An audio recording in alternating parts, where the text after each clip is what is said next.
A group of thieves raided the storeroom of Telemura Electric Department office on Monday night. Various important materials of electrical transmission line were stolen by the thieves.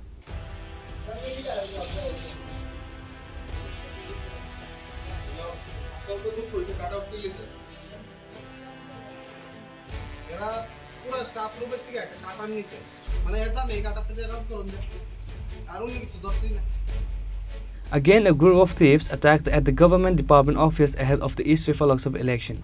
A group of thieves raided the storeroom of Telemura Electric Department office on Monday night. The officials of the department saw the incident on Tuesday morning. Various important materials of electrical transmission line were stolen by the thieves. Electric Department Manager Anirudh Das said that the office staff continues the duty till 3 a.m. night. Besides, the theft occurred after the scheduled time.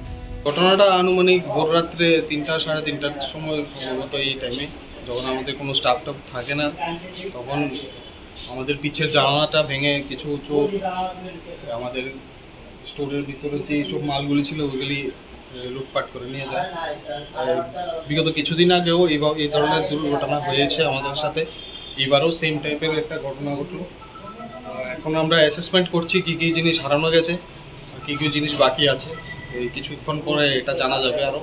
আমরা আরও ভালো করে তদন্ত করে দেখছি। আমাদের যে main স্টোরটা ওটাও খোলা হয়েছে, কিন্তু ওটার থেকে আপাতত এখনও কোনো মাল সরানো হয়নি ধারণা করা হচ্ছে, কারণ মালগুলি আনইনট্যাক্ট আছে।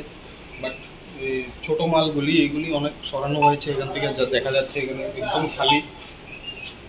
এখনও আমরা অ্যাসেসমেন্ট করছি, আপাতত ধরা হচ্ছে যে 30 থেকে 40 হাজার টাকার মতো মাল সরানো হয়েছে এখান থেকে। আর আমাদের কল রুমের তালাটাও ভাঙানো হয়েছে, কিন্তু কল রুম থেকে কোনো বিশেষ ধরনের মাল তো সরানো হয়নি, কিন্তু কিছু ছোটোখাটো যন্ত্রপাতি এইগুলি সরানো হয়েছে এটা ধারণা হচ্ছে। কারণ আমাদের স্টাফরা আমাদেরকে রিপোর্ট করেছে তাদের কিছু যন্ত্রপাতি ওরা পাচ্ছে না।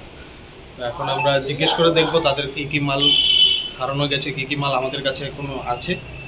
আশা করি আমরা একটা ভালো একটা এস্টিমেট করতে পারবো কী কী ধরনের ড্যামেজ হয়েছে। তো আমাদের সিনিয়র ম্যানেজার আর ডিজিএম সাহেবও আমাদেরকে একটা ডাইরেকশন দেবে কী কী করতে হবে। এটা কি দপ্তর? এটা Teliamura sub division 2 electrical sub division 2। এটা আগে যে ঘটনা হয়েছিল তখন কি পুলিশকে জানানো হয়েছিল প্রিভিয়াসলি। ওই পুলিশ এসে কিছু তদন্ত করে কিছু ফিঙ্গারপ্রিন্ট বাগেরা এইসব নিয়ে গেছিলো, কিন্তু এখন পর্যন্ত এটার কোনো সুরাহা হয়নি ঘটনাটা। এই ঘটনাটা একদম প্রিভিয়াস ঘটনাটা থানার থেকে কতটুকু দূরে? থানার থেকে এই অফিসটা মাত্র ঢিলছোড়ার দূরত্ব প্রায় 100 মিটারের কাছাকাছি হবে। The people of the area were worried about this incident.